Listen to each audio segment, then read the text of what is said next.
Congratulations on joining the Syracuse University campus dining team. We welcome you to the largest team of student employees at Syracuse University. Campus dining includes our dining halls, retail cafes, the JMA Dome, campus catering, and athletic dining. This video will provide clear information and resources to help you succeed as a campus dining employee. Let's go over some important information you need to know and tasks to complete before you can begin working. What you need to do before you start. An I-9 must be completed before you are allowed to start working. You will receive an email link from Law Logix. Please follow instructions and upload appropriate documentation. If you need help, contact CUSEWorks at 315-443-2268 or email them at cuseworks@syr.edu. You can also go to their office directly at 111 Waverly Ave, Suite 230. No appointment is needed. When you receive an email from Human Resources, please make sure you acknowledge your pay notice. You must provide up-to-date contact information on MySlice, your address, phone number, and email address. Pay information. Our pay periods start on Thursday morning and ends on Wednesday night. You are paid the following Wednesday. Every Thursday starts a new pay week. You will receive one paycheck for all jobs on campus. Campus cafes, the Shine, and campus catering paychecks will be held in the Student Employment Office located in the Lubin Welcome Center, 401 University Place near Byrd Library and Watson Residence Hall. All other paychecks are delivered to your job location. If you have questions, please contact payroll at 315-443-4042, option 2, or email them at payroll@syr.edu. Locating your paycheck. Log into MySlice and locate the payroll tile. Open the pay stub for the date that you are looking for. Under your name, it will list the location where your check was sent. Please see the example below. This paycheck was sent to Orange Dining Center. Please ignore the address of 201 Ainsley Drive as your check is not there. Direct deposit. Direct deposit becomes available to you on MySlice after the hiring process has been completed. It may take up to 2 pay periods before it takes effect, so please fill it out as soon as possible. You can set up direct deposit on MySlice and it's free. Please do not fill out the non-payroll direct deposit. You need to fill out payroll direct deposit. You will know when your direct deposit has been processed because you will receive an email on Wednesday mornings from Syracuse University Payroll titled Direct Deposit Notification. Or you can check your pay stub. The word advice will appear in the top right-hand corner. On the screen, you will see specific directions on how to set up direct deposit. We suggest you pause the video to allow time to review these instructions.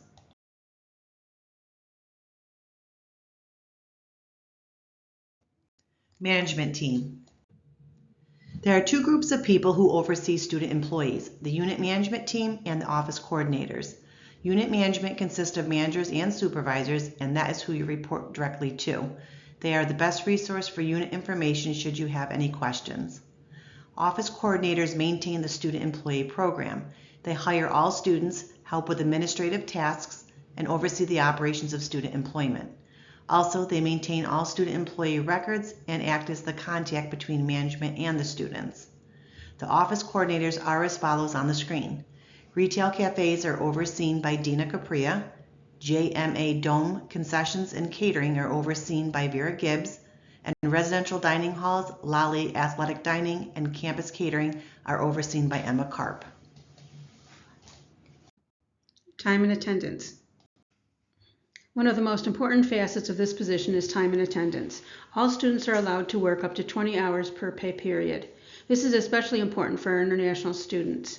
Your school visa dictates how many hours you can legally work, and going over your limit may result in a warning email from the Office of International Studies. As a student employee, you are responsible for managing your own time between school, work, and personal agendas. We do not excuse absences from work due to poor time management. Please be advised students are not permitted to exceed 40 hours for any reason across all Syracuse University jobs. Students are expected to go to their shifts even in bad weather, such as snow. You are always expected at your scheduled shift unless told otherwise by management. We use Time Clock Plus, or TCP, for clocking in and out of your shift. You must swipe in and out of each shift at the physical time clock in your unit. Your manager will show you where the time clock is on your first day. You can use your SUID card or manually enter your SUID number to clock in and out.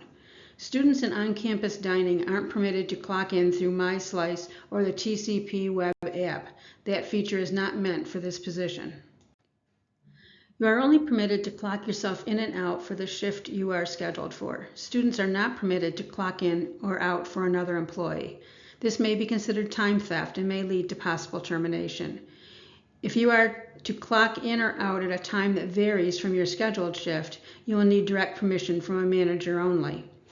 When you clock into your shift, you should be in a clean uniform and ready to work.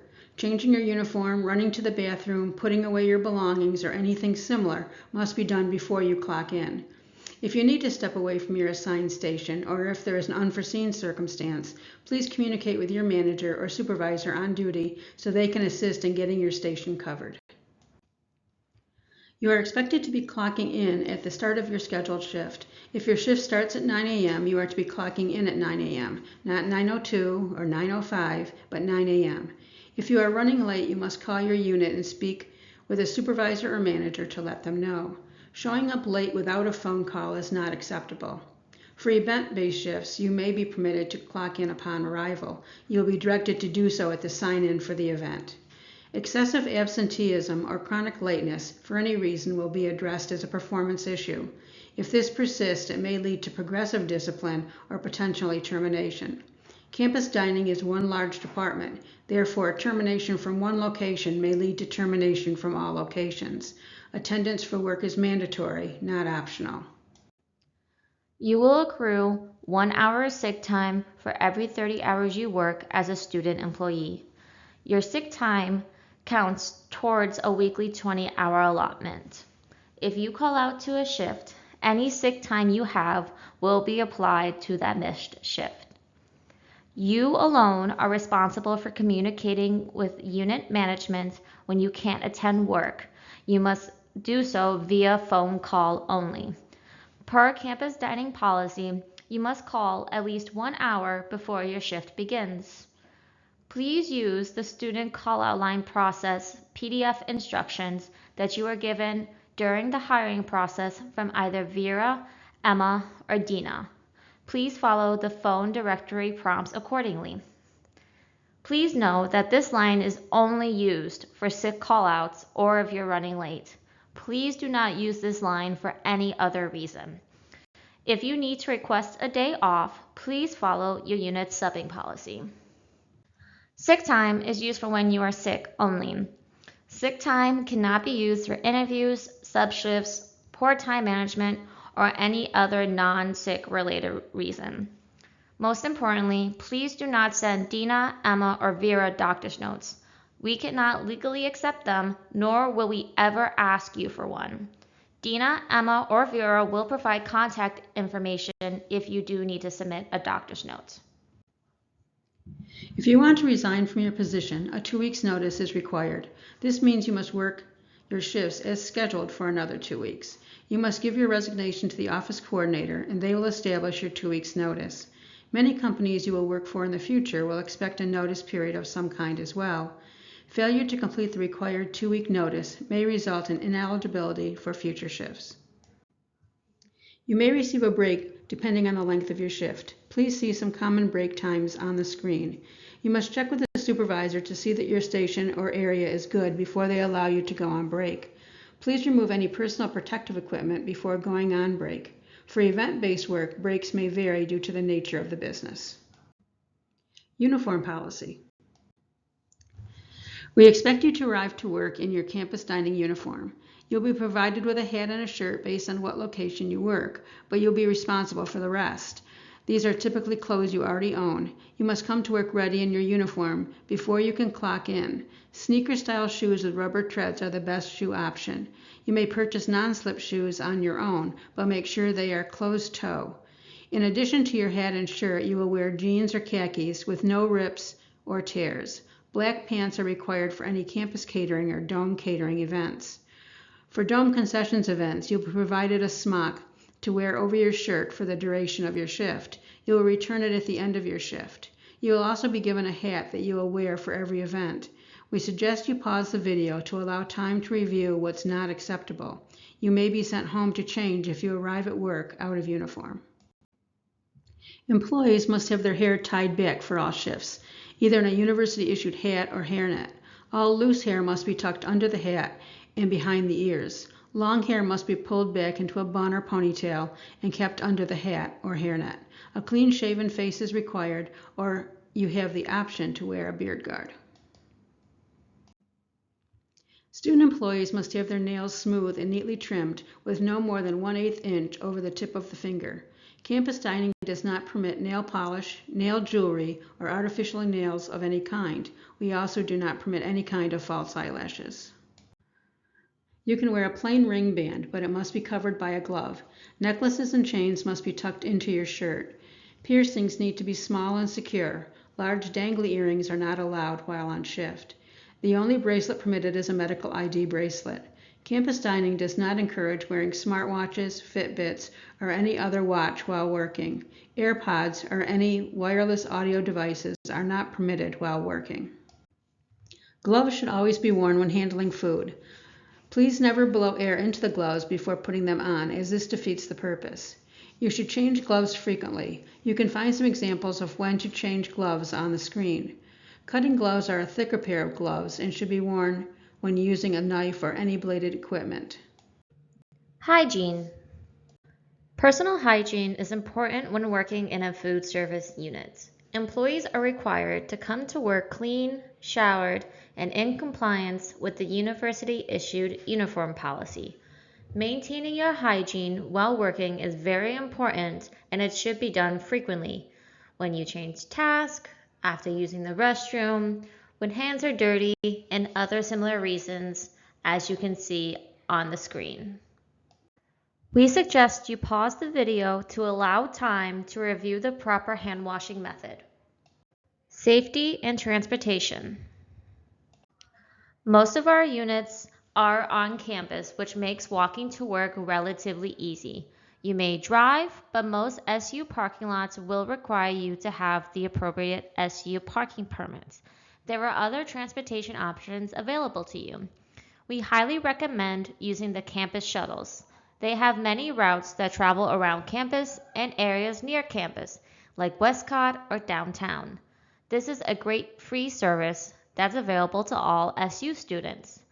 Additionally, SU's Department of Public Safety provides a safety escort after 3 a.m. Since most student shifts end around 10 p.m., the safety escort should not be used as a commuter ride service. It is intended for emergencies only. Please be courteous to the DPS department and keep in mind that other students on campus may need the service. Working multiple units and positions on campus. We understand that many students work multiple units within food services, or they hold multiple positions on campus. It's important to know if you do choose to work multiple units or have multiple positions, it is always your responsibility to manage your own time. This means taking your course schedule, homework, and personal agendas into consideration to see how many shifts you can work comfortably. It also means choosing shifts that will not conflict with one another. For example, if you work both at dining halls and concessions, be mindful of when concessions events occur when you are choosing permanent shifts at the dining hall.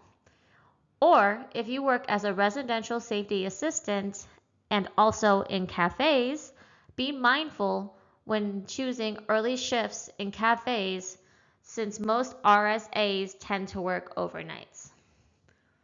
Calling out to a shift due to poor time management is an unexcused absence from work. You are responsible for your own time management. We also do not permit clocking out of a shift early because you scheduled yourself for over 20 hours. If you are an international student, you may receive a warning email from the Office of International Studies. Any deterrence from these policies may result in disciplinary action. Subshifts. Campus dining halls and retail cafes allow students to request a day off in advance by using a subbook.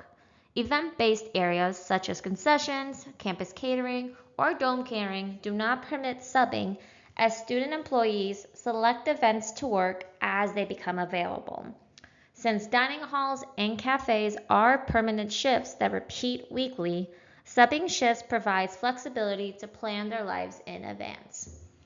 A sub request must be submitted at least 48 business hours in advance. If it is submitted less than this provided time frame, it will be denied. We suggest you pause the video to allow time to review how subbing works for your work location, whether it be dining halls or retail cafes. Discipline policy. We have set expectations for our employees. If an employee does not meet an expectation or has continuous work performance issues, it will be addressed. Campus dining will document any work performance issue as necessary. If it is found that there may be a pattern or continued issue, it may be progressed to discipline. We suggest you pause the video to allow time to review some common work performance issues. They are not limited to what is on the screen. Management reserves the right to address work performance issues as they arise. This completes our orientation video. You are now all set to begin working. Please feel free to reach out to your office coordinator with any additional questions you may have after this video. We look forward to working with you soon.